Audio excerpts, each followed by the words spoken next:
क्या देखे त्रिपाठी, क्या देखे? हाँ चुप।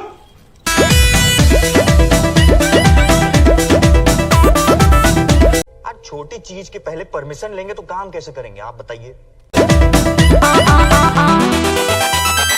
देश संकट में है। लेना देना के चक्कर में देख लिया है भाई,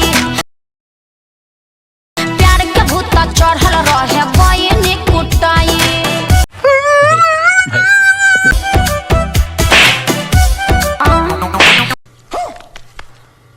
लेना देना के चक्कर में देख लिया है भाई, अरे प्यार के भूत चढ़ल रहे कोई नहीं कुटाई। आपने लापरवाही का नतीजा है। रसरी से हाथ गोड़ बंधल हमार, माई मरले पिया मुअली क्या मार। गजब बेइज्जती है। आयो देख सब बोले भैया,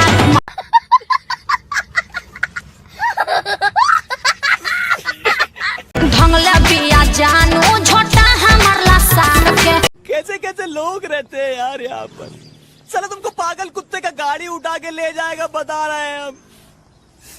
कोई लस्की टाई पूरा पापा सारा के।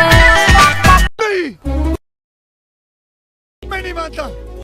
चूड़ा जैसा कूट दे हलस, कैसे कैसे लोग रहते हैं यार यहाँ पर।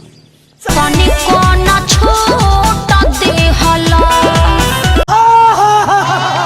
आटे न सन में थकल बट्टा बट्टा पापा। यही नहीं, अभी और सुनिए। माई मरले पिया मुअली क्या मार। तो रहने दो फिर। आयो देख सब बोले यार, माई मरले ओके पिया मुअली